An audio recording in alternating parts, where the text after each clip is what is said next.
नमस्कार बच्चों। चलिए आज आपको क्लास 11th हिंदी गद्य खंड का 9वां चैप्टर पाठ 9 भारत माता, इसको आपको सुनना है, समझना है, इसकी व्याख्या को समझना है, इसके अर्थ को, इसके एक्सप्लेन को समझना है, जिसको लिखा हुआ है पंडित जवाहरलाल नेहरू जी ने। बड़े गौर से आप इस पाठ को सुनिए और समझिए। जानते हैं कि भारत के प्रथम प्रधानमंत्री पंडित जवाहरलाल नेहरू का जन्म 1889 ईस्वी में हुआ था। इलाहाबाद में, उत्तर प्रदेश में जो इलाहाबाद शहर है, वहाँ पर इनका जन्म हुआ था। और इनकी मृत्यु कब हुई थी जवाहरलाल नेहरू जी की? सन 1964 ईस्वी में दिल्ली में। तो अभी आपने ये सुना कि जवाहरलाल नेहरू जी का जन्म इलाहाबाद के एक संपन्न परिवार में हुआ था। बहुत सुख संपन्नता से भरा हुआ इनका घर था, परिवार था। इनके पिताजी वहाँ के एक बड़े वकील थे, इलाहाबाद के एक बड़े वकील थे। नेहरू जी की प्रारंभिक शिक्षा घर पर तथा उच्च शिक्षा इनकी इंग्लैंड में हैरो तथा कैम्ब्रिज में हुई। वहीं से वकालत भी इन्होंने की, वकालत की डिग्री भी इन्होंने प्राप्त की। लेकिन नेहरू जी पर गांधी जी का बहुत गहरा प्रभाव पड़ा, गांधी जी के विचारों का बहुत प्रभाव पड़ा। उनकी पुकार पर जब उन्होंने देश के लिए आह्वान किया वीरों का, तो गांधी जी की पुकार सुनकर के उन्होंने वकालत छोड़ दी। वकालत छोड़ करके आज़ादी की लड़ाई में जुट गए। यानी कि देश के लिए उन्होंने अपनी वकालत को त्याग पत्र दे दिया। आगे चल करके सन 1929 में वे भारतीय राष्ट्रीय कांग्रेस के लाहौर अधिवेशन के अध्यक्ष बने और पूर्ण स्वतंत्रता की मांग की। नेहरू जी का सुझाव समाजवाद की ओर भी था। जब 1947 में भारत स्वतंत्र हो गया हमारा, वीरों की शहादत के द्वारा, जब हमारा देश जो गुलामी में जकड़ा हुआ था उससे आज़ाद हुआ सन 1947 में, तो क्या हुआ? जो नेहरू जी थे वो हमारे इस स्वतंत्र भारत के पहले प्रधानमंत्री बने और भारत के निर्माण में अंत तक जुटे रहे। अपनी अंतिम श्वास तक देश के लिए कार्य करते रहे। उन्होंने देश के विकास के लिए कई योजनाएं चलाई, कई योजनाएं बनाई, जिसमें अर्थ से संबंधित, औद्योगिक प्रगति तथा वैज्ञानिक अनुसंधान से लेकर के साहित्य, कला, संस्कृति आदि क्षेत्र भी शामिल थे। नेहरू जी बच्चों के बीच चाचा नेहरू के रूप में जाने जाते थे। जानते हैं कि सभी लोग उनको चाचा नेहरू के नाम से संबोधित किया करते थे। शांति, अहिंसा और मानवता के हिमायती नेहरू ने अंतर्राष्ट्रीय स्तर पर विश्व शांति और पंचशील के सिद्धांतों का भी प्रचार प्रसार किया। अगर कोई आपसे पूछ दे कि नेहरू जी की कौन कौन सी रचनाएं थी, उन्होंने कौन कौन सी रचनाएं रची, तो प्रमुख रचनाएं उनकी रही हैं मेरी कहानी। ये उनकी नेहरू जी की आत्मकथा है। मेरी कहानी ये नेहरू जी की आत्मकथा। विश्व इतिहास की झलक, हिंदुस्तान की कहानी, पिता के पत्र पुत्री के नाम, हिंदुस्तान की समस्याएं, स्वाधीनता और उसके बाद, राष्ट्रपिता, भारत की बुनियादी एकता, लड़खड़ाती दुनिया आदि अनेक लेखों और भाषणों का संग्रह भी उनका है। तो आज जो आपको पाठ पढ़ना है भारत माता, ये भारत माता है क्या? जो प्रस्तुत पाठ ये है, ये हिंदुस्तान की कहानी का, जो हिंदुस्तान की कहानी उन्होंने लिखी उसका 5वां अध्याय है। ये भारत माता 5वां अध्याय। इसका अंग्रेजी से हिंदी अनुवाद भी किया गया है। इस पाठ में पंडित जी क्या बताते हैं? नेहरू जी ने बताया है इस पाठ में कि किस तरह देश के कोने कोने में आयोजित जलसों में जाकर के, देश में जो जलसे आयोजित हुआ करते थे वहाँ पर वो जाते थे और आम जनता को बताते थे, साधारण जनता को, जो वहाँ की साधारण जनता होती थी उनको बताते थे कि अनेक हिस्सों में बटा होने के बाद भी अनेक हिस्सों में बटा होने के बाद भी हिंदुस्तान एक है। भले ही हमारे हिंदुस्तान में अनेक भाषाएं, अनेक राज्य, अनेक तरह का पहनावा, अनेक प्रकार की बोली है, लेकिन यहाँ वहाँ बसे होने के बावजूद भी हम एक हैं। इस अपार फैलाव के बीच एकता के क्या आधार हैं और क्यों भारत एक देश है जिसके सभी हिस्सों की नियति एक ही तरीके से बनती और बिगड़ती है? यही पूरे पाठ की विषय वस्तु है। इसी क्रम में पंडित नेहरू ने भारत माता शब्द पर भी विचार किया है और उसका निष्कर्ष है भारत माता की जय। इस पाठ में वो नेहरू जी बताएंगे कि भारत माता की जय का मतलब है यहाँ के जो करोड़ों करोड़ लोग हैं उनकी जय। कहने की जरूरत नहीं है कि अपने छोटे आकार के बावजूद इस लेख का कथ्य अत्यंत विराट और प्रस्तुतिकरण पैना है। तो इस तरीके से इस सार से भरा हुआ ये चैप्टर है, ये पाठ है। इस पाठ को आपको ध्यान से सुनना है और समझना है। सुनिए अब ध्यान से। नेहरू जी लिखते हैं अपने इस टॉपिक में भारत माता में, अक्सर जब मैं एक जलसे से दूसरे जलसे में गया होता, किसी जलसे में मुझे बुलाया गया, उस जलसे में होकर के मैं दूसरे जलसे में गया और इस तरह चक्कर काटता रहता, तो इन जलसों में क्या करता मैं? इन जलसों में मैं अपने सुनने वालों से, जो मेरा भाषण सुनता, मेरी स्पीच सुनता, सुनने वालों से अपने इस हिंदुस्तान या भारत की चर्चा करता। जो भी लोग बाग सामने इकट्ठे हैं तो हम उनके सामने अपने भारत की और हिंदुस्तान की चर्चा किया करते कि हमारा देश कैसा है। भारत एक संस्कृत देश है, भारत एक संस्कृत देश है, संस्कृत शब्द भी है एक भारत। भारत देश तो है ही, देश के साथ संस्कृत शब्द है भारत, और इस जाति के परंपरागत संस्थापक के नाम से निकला हुआ है। इस जाति के परंपरागत संस्थापक के नाम से निकला हुआ है यह शब्द भारत। जानते हैं कि शकुंतला के पुत्र दुष्यंत के नाम पर देश का नाम भारत पड़ा।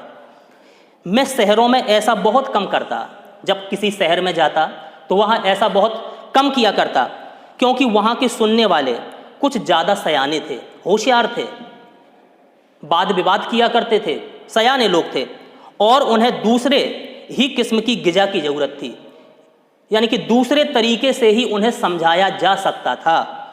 तो जब मैं भाषण दिया करता था, एक जलसे से दूसरे जलसे में जाता, तो वहाँ के लोगों की प्रवृत्ति देखता, किस स्वभाव के हैं, ये क्या चाहते हैं, क्या सुनना चाहते हैं, ठीक है कि नहीं। तो उसका भी मैं ध्यान रखा करता था।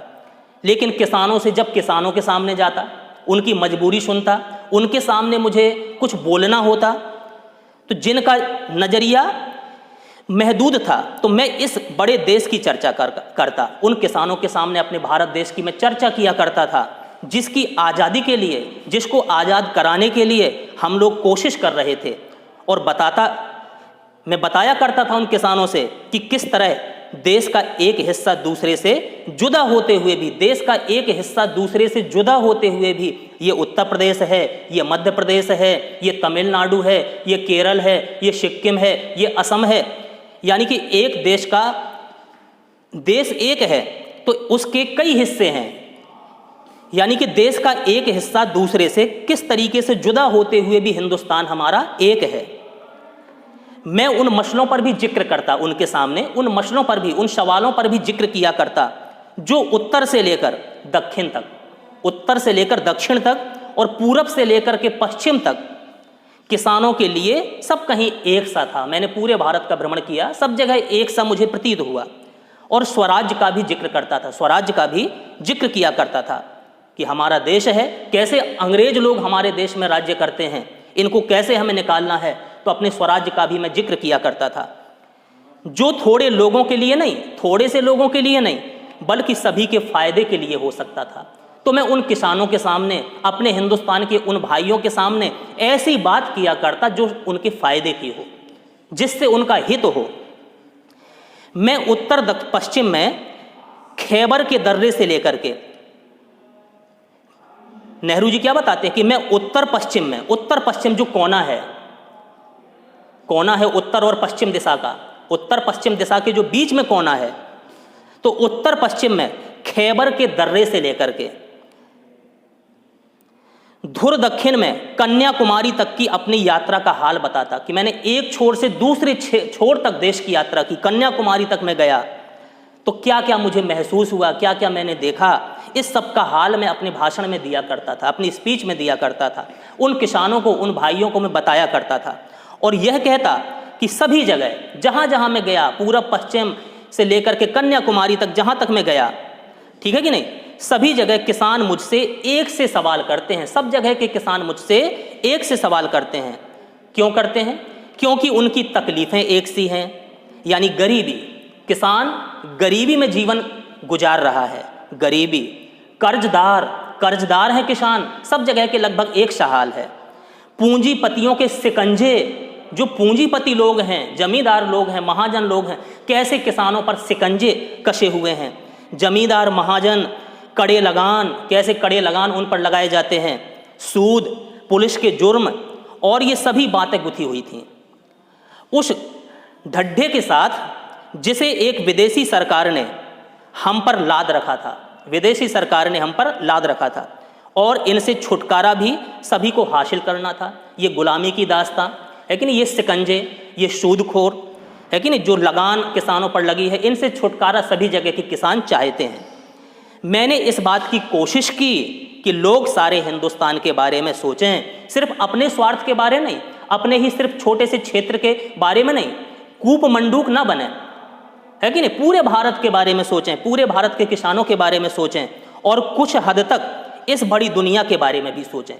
सारी दुनिया के बारे में हम, जैसे हमारे शास्त्रों में कहा गया है कि वसुधैव कुटुंबकम अयम निजा परोवेति गणना लघु चेत शाम, अयम निजा परोवेति गणना लघु चेत शाम, लेकिन उदार चरुता नाम तो वसुधैव कुटुंबकम, यह मेरा है, यह पराया है। अरे ऐसी गिनती, ऐसी गणना तो तुच्छ दिल वाले करते हैं, छोटे हृदय वाले करते हैं, लेकिन जिनका उदार हृदय है, बड़े हृदय वाले हैं, वो तो सारी पृथ्वी को ही अपना परिवार समझते हैं। तो हमें सारी पृथ्वी के बारे में सोचना चाहिए जिससे हम एकजुट हैं, ठीक है ना, सभी के बारे में हमें सोचना चाहिए। तो नेहरू जी कहते हैं, जब कभी मैं भाषण दिया करता तो सभी किसानों को संबोधित किया करता, सब जगह की समस्याएं बताता, उनसे निवारण के साधन बताया करता।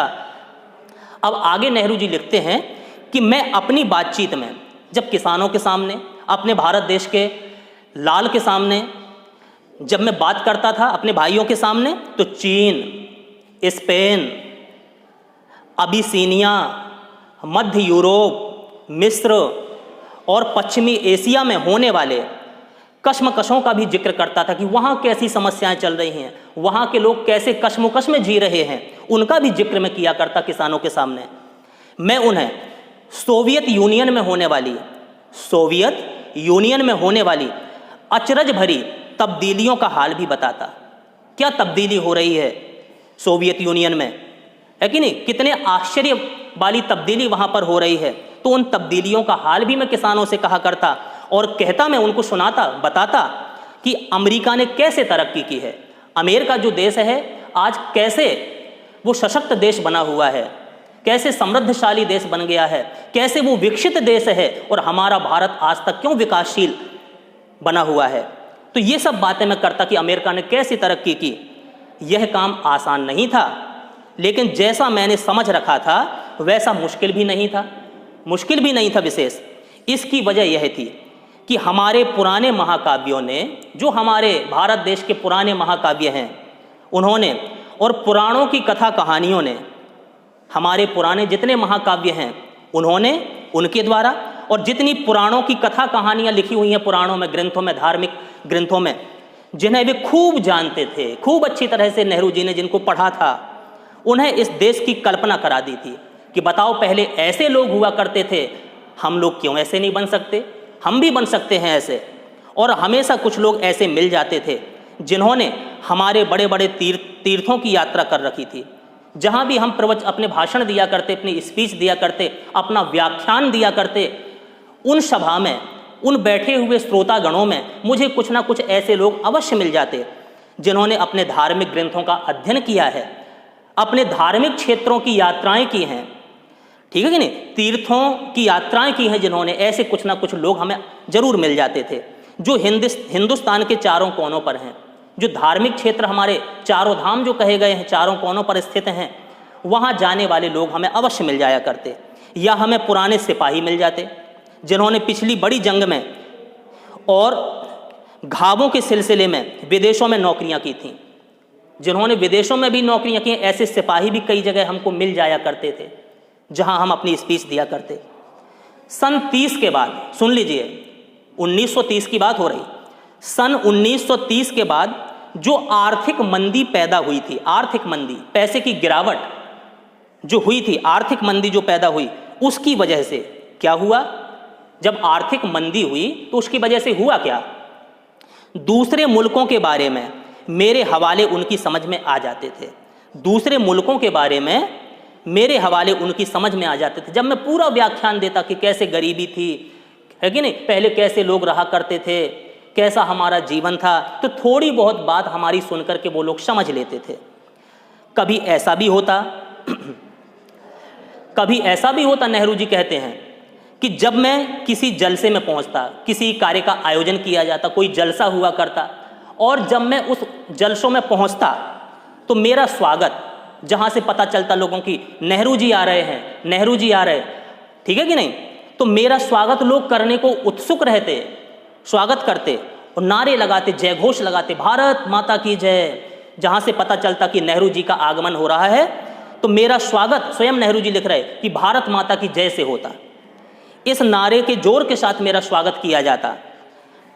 तो जब मेरा स्वागत वो भारत माता की जय के साथ करते, तो जब मेरा भाषण शुरू होता तो मैं उन लोगों से पूछता, कभी कभी मैं लोगों से अचानक पूछ बैठता कि इस नारे से उनका क्या मतलब है, जो आपने नारा लगाया भारत माता की जय, इससे मतलब क्या है, क्या मतलब है?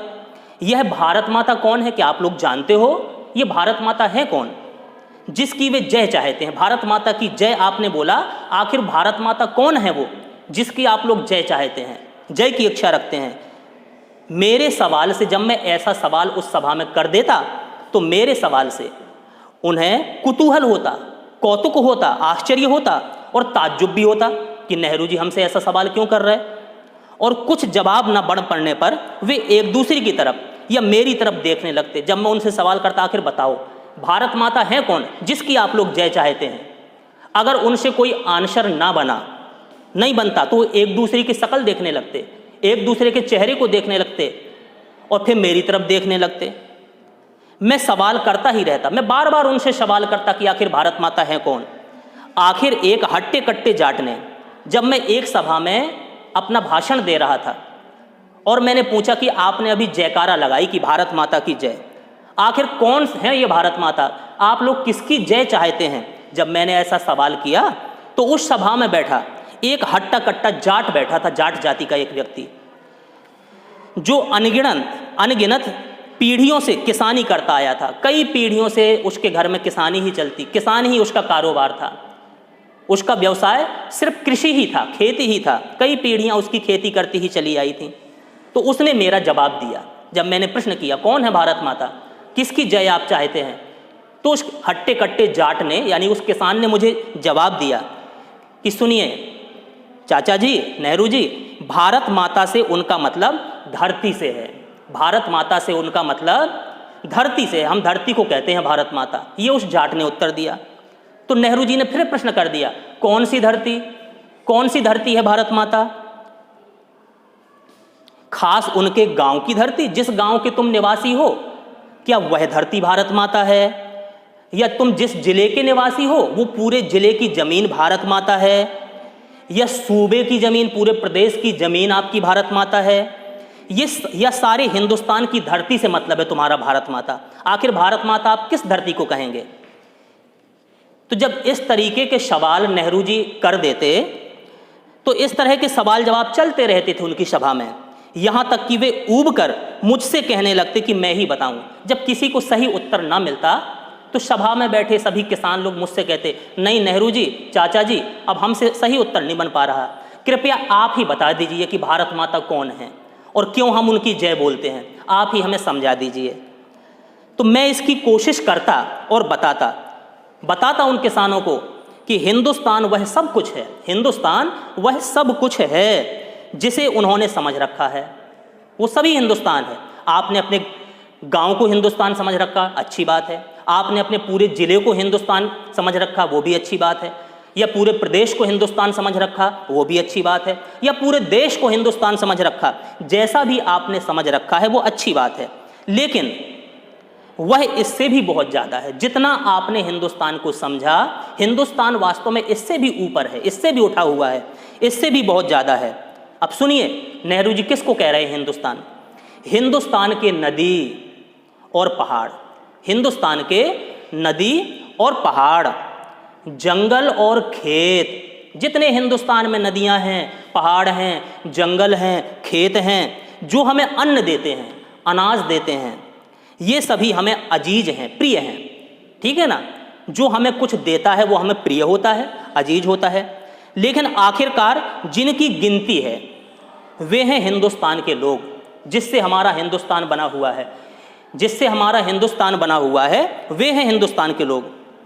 उसके और मेरे जैसे लोग, उसके और मेरे जैसे लोग, यानी कि इन सभी जितने ये निवासी हैं हमारे देश के, इन सब से मिलकर के हमारा देश बनता है। जैसे स्कूल में अगर विद्यालय है, विद्यालय में पढ़ाई नहीं हो रही, बच्चे नहीं हैं, तो काहे का स्कूल? काहे का स्कूल? उसको और कुछ नाम भी दे सकते हैं, और कुछ आश्रय घर भी बना सकते हैं, धर्मशाला भी बना सकते हैं। अगर बच्चे वहाँ आकर के पढ़ते हैं तब हमारा वो कहलाएगा स्कूल, विद्यालय। ऐसे ही वे हैं हिंदुस्तान के लोग, हिंदुस्तान के लोग से हमारा हिंदुस्तान बना है। उनके और मेरे जैसे लोग, आपके जैसे, मेरे जैसे, इन सभी लोग जो यहाँ निवास करते हैं, ठीक है कि नहीं, जो इस सारे देश में फैले हुए हैं, भारत माता दरअसल यही करोड़ों लोग हैं। हमारे इस हिंदुस्तान के, भारत के जितने निवासी हैं, ये करोड़ों लोग, ये सब मिलकर के ही भारत माता हैं। ठीक है कि नहीं? भारत माता दरअसल यही करोड़ों लोग हैं। और भारत माता की जय, इसका मतलब क्या हुआ? भारत माता की जय जो बोला आपने, इसका मतलब क्या हुआ? ये मतलब हुआ उन लोगों की जय जो करोड़ों लोग निवास कर रहे हैं अपने देश में, उनकी जय हो। समझो भारत माता की जय हो गई। मैं उनसे कहता कि तुम इस भारत माता के अंश हो, उन किसानों को समझाता कि तुम भी इस भारत माता का एक अंश हो। एक तरह से तुम ही भारत माता हो, तुम भी भारत माता हो, क्योंकि उसी के अंश हो, है कि नहीं? और जैसे जैसे ये विचार उनके मन में बैठते, मेरे समझाने के अनुसार जैसे जैसे ये विचार उनके मन में बैठते जाते किसानों के, तो उनकी आंखों में चमक आ जाती कि हम भी भारत माता हैं, हम भी भारत की संतान है। जैसे भगवान से निकल करके, परमात्मा से निकल करके उसका अंश ये जीवात्मा है, उसी प्रकार से भारत माता का ही अंश एक एक प्रत्येक व्यक्ति भारत का निवासी है। तो ऐसा जब किसान लोग सुनते तो उनकी आंखों में चमक आ जाती। इस तरह मानो उन्होंने कोई बड़ी खोज कर ली हो, बहुत बड़ी खोज कर ली हो, बड़े लोग प्रसन्न हो जाते। ठीक है? तो इस व्याख्या में नेहरू जी उन्हें बताते हैं, उन किसानों को, कि हिंदुस्तान वह सब है, हिंदुस्तान वह सब तो है जो भी सोचते हैं, जैसे उनकी सोच में आता है वो सभी हिंदुस्तान है। वह उससे भी कहीं अधिक है, कहीं ज़्यादा है। यहाँ के नदियाँ, पहाड़, जंगल, खेत और करोड़ों भारतीय मिलकर के भारत माता कहलाते हैं। करोड़ों भारतीय, जितने भारत के निवासी हैं, वो सभी मिलकर के भारत माता कहलाते हैं। और भारत माता की जय का मतलब है इन सब की जय, यानी करोड़ों लोगों की जय। जब वे स्वयं को भी भारत माता का अंग समझते थे किसान, तो उनकी आंखों में एक चमक आ जाती थी, चमक आ जाती थी। ठीक है ना? तो ये पाठ अभी आपने सुना, समझा, इसको बार बार सुनना है, इसका एक्सप्लेन सुनना है। आपको संभवतः ये पाठ अच्छी तरह से समझ में आया होगा। ठीक है? बार बार इस वीडियो को आपको देखना है और समझना है। कहीं कोई दिक्कत महसूस होती हो, कोई परेशानी हो, आपको पूछना भी है। इसलिए अब इस वीडियो को, इस पाठ को यहीं समाप्त करते हैं। धन्यवाद।